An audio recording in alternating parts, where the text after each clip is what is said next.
Awesome. I'm live. Great. So now I'm doing Nakamoto part 2, and what I would like to do is go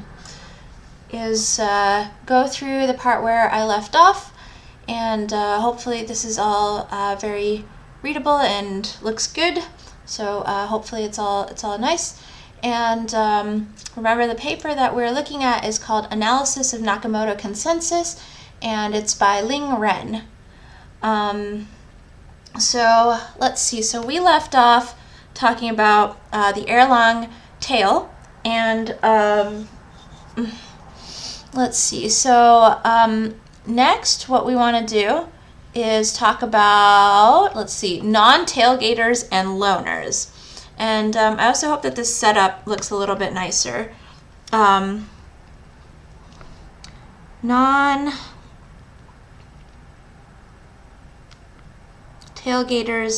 and loners. So I guess the question will be, what does this actually mean?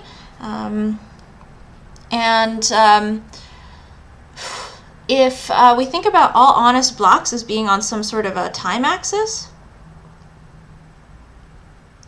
then you can think about, at each time point, think about whether that think about each honest block as at what time it was mined.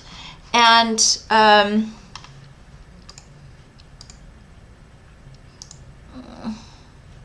let's see, sorry, I'm just trying to get some settings looking good. Pin command. I think it'll be easier if the command bar is always visible. And I wonder if I can, okay, that's fine. All right, great. Okay, so now we need to do a definition. And this is the definition of non-tailgaters and loners. Suppose that an honest block B is mined at time t. Then, if no other block is mined between time t minus delta and t, then B is a non-tailgater. So B is mined at time t. None other blocks are mined between t minus delta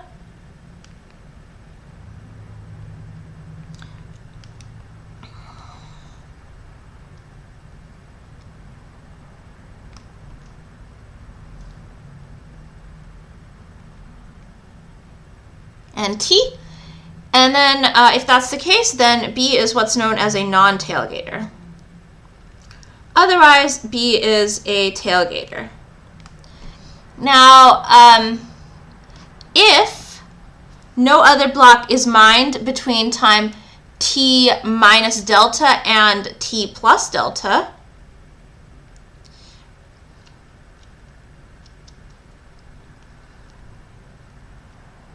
if none other block is mined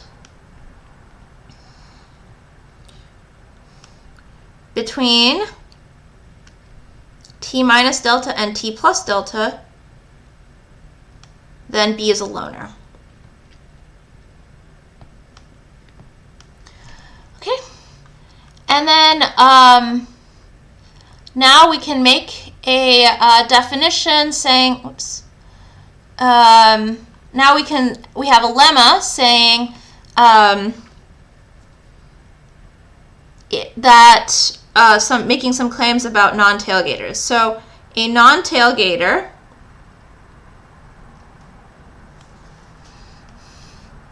has a different height from other non-tailgaters.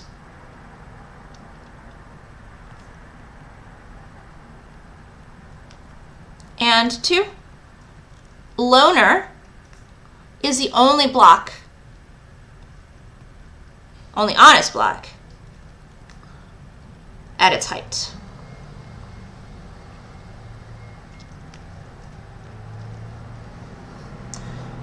Okay, so let's look at a proof of this lemma.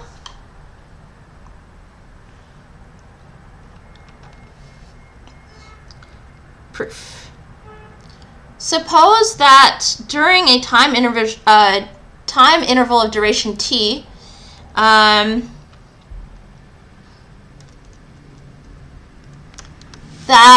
1, at least 1 minus delta g alpha t non-tailgaters are mined, except for e to the minus omega delta squared g alpha t probability, and also at least 1 minus delta g squared alpha t loners are mined, except for e to the negative omega delta squared g squared alpha t probability.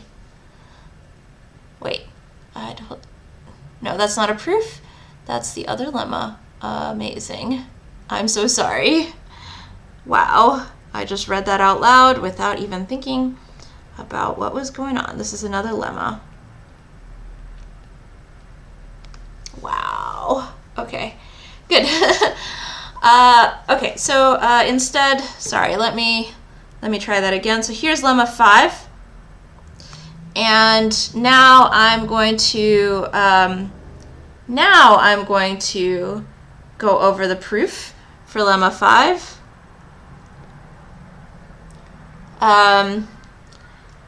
Proof: if two honest blocks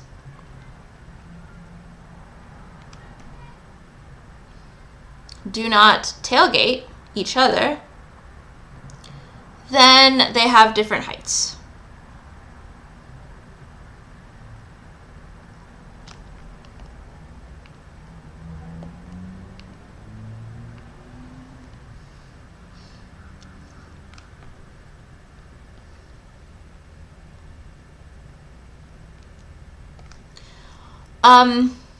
Suppose that these two blocks are named B and B prime. Then, without loss of generality, suppose B is first, and B is going to reach all other honest nodes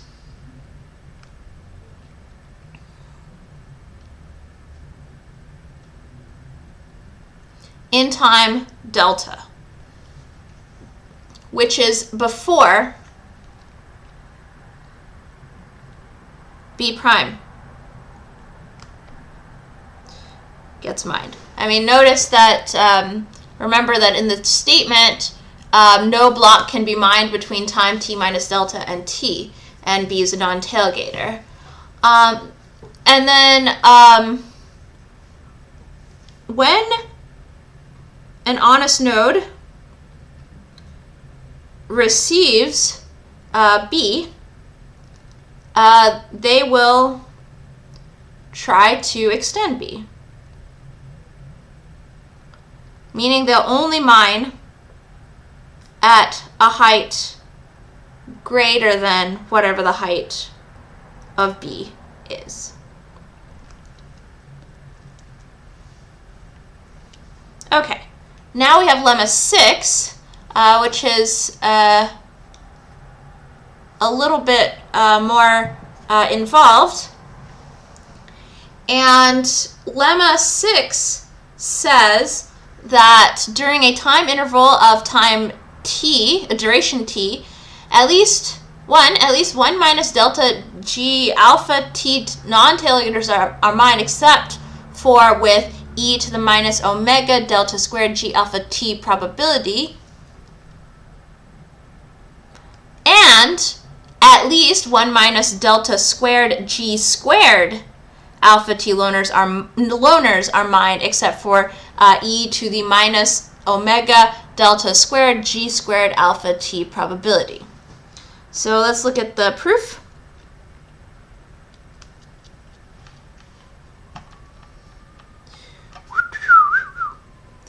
So we're going to pick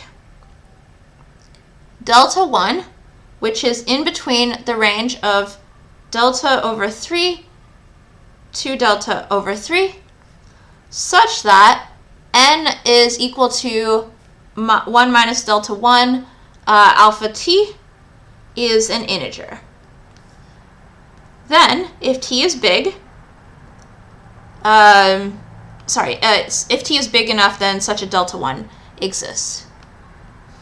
Now consider the first n plus 1 honest blocks.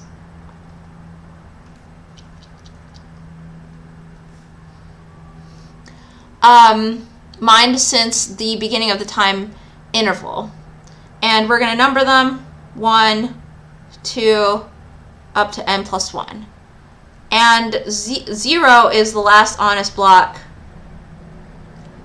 mined before the interval started, whatever this interval is that we're looking at. Now, suppose that A0 is an event where Sn is less than t, meaning that at least less than or equal to t, meaning that at least n honest blocks are mined in the interval. Using lemma 3,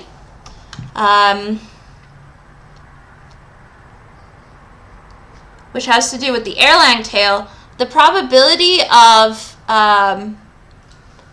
A0 occurring is the probability that Sn is going to be greater than t, and you can rewrite this in terms of delta 1, meaning probability A0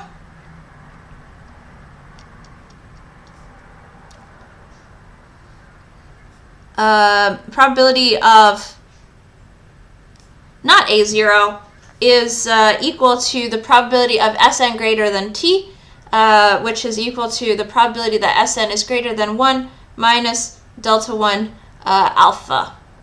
And so we remember from lemma 3 that this was kind of symmetric. So Sk is the probability that Sk is greater than k over 1 minus delta lambda is going to be less than this probability e to the negative omega delta squared k. So here instead we're just replacing a couple of variables, e to the negative omega delta 1 squared. N, and n is alpha, this is n, and I can replace that n with alpha t.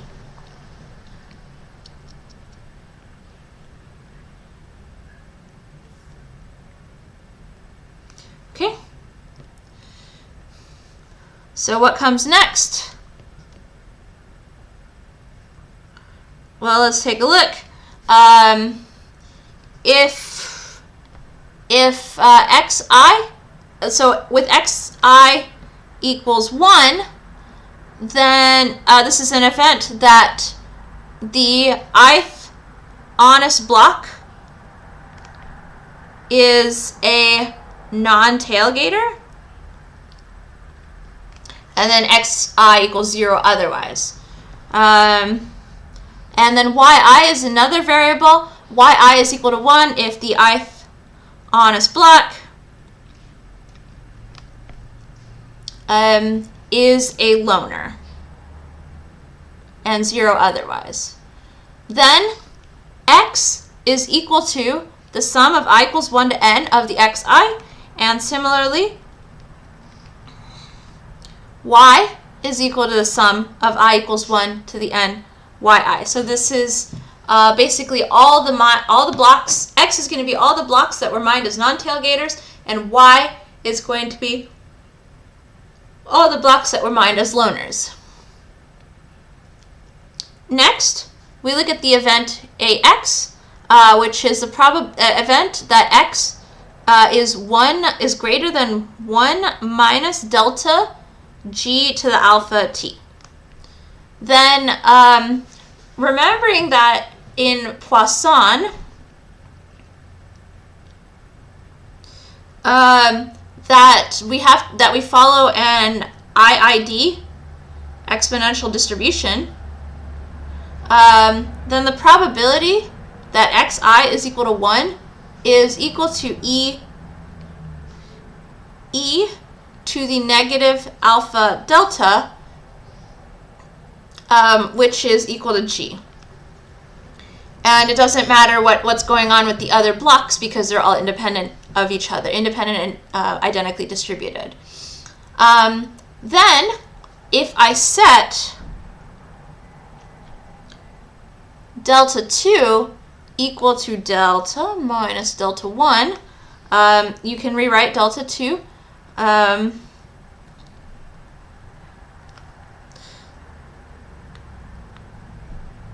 as 2 delta over 3.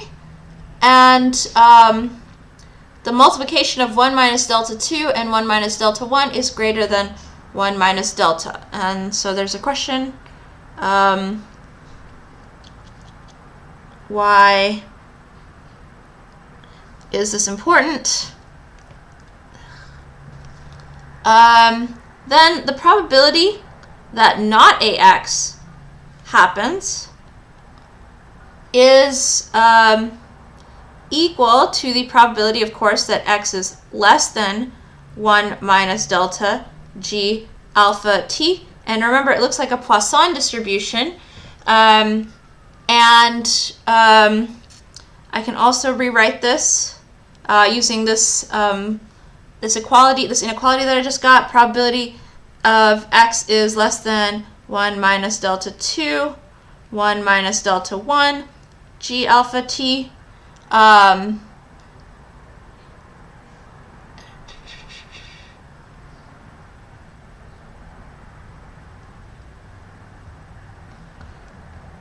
G alpha T, then probability. I can forget about this.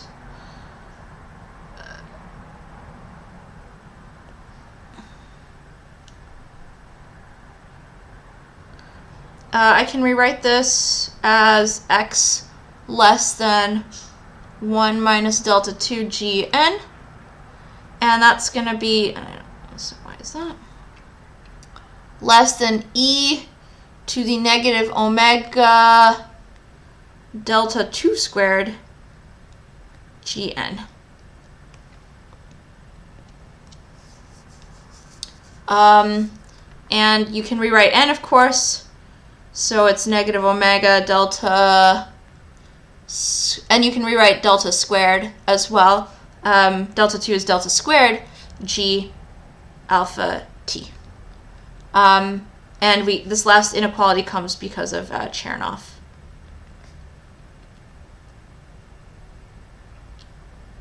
Okay, great.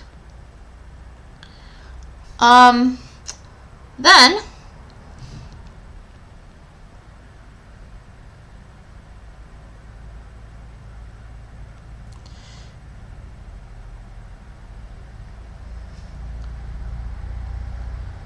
so let's continue with this proof. Is we have to look at this this event A0 and the event AX and see what is the event that at least n honest blocks are mined in the interval and at least 1 minus delta G alpha T among the first of them is our non-tailgaters. If you see what the probability of this is, then we have part 1 of the lemma statement. So we have to look at the probability of not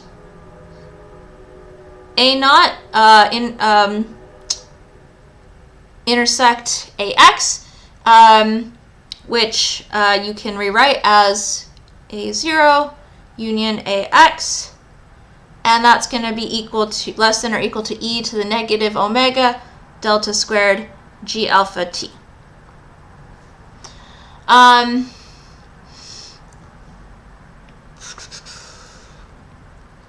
this is something worth spending time on to make sure we understand where this inequality came from.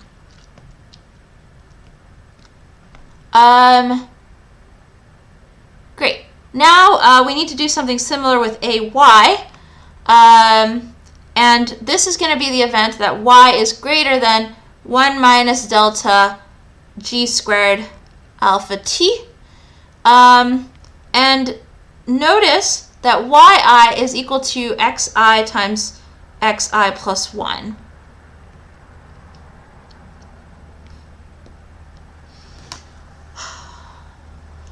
And so I have a question, which is, why is that?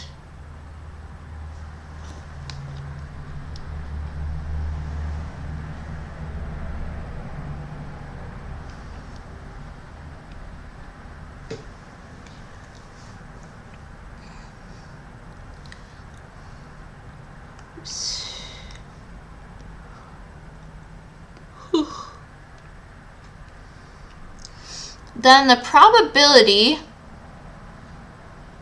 so the question is, why is that? So y, let's see, so x were non-tailgaters, and y was loners. So x, remember, is things are non-tailgaters if it's within t, if a block is mined between time t and time t plus delta, then it's a tailgater, and then between time t minus delta and t plus 1, then it can't be a loner. So mushing those two time intervals together, you can see how y, the relationship between y and x is going to come about, because it's since these events are all independent, the probability that a block is going to be a non-tailgater is going to be the probability, that the probability that a block is going to be a loner is going to be the probability that it wasn't a tailgater in the first segment of the time interval in which it was blocked, mined, and then it wasn't a tailgater in the second time interval. Okay, great. So the probability then that yi is equal to 1 is actually g squared, right? Because that comes from xi and xi plus 1, and those were both g. Then we have a little bit more complication here, because yi and yi plus 1 are dependent on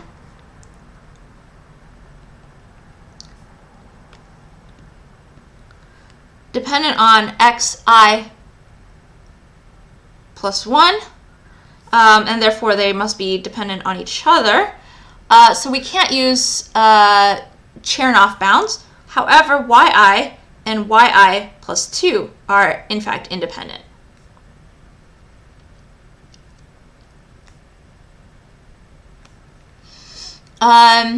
Then that means that we can break up y in a nice way, where we say y is just going to be, it's going to be the sum of the odd yi's and the even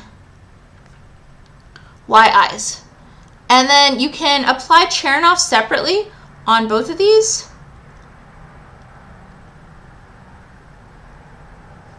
And you would get the probability of not ay, which is equal to the probability that y is less than 1 minus delta g squared alpha t is less than e to the negative omega delta squared g squared alpha t. And then you can keep following all the way, because the rest of the proof for 2 is going to look like the same as the proof of 1. And that's it.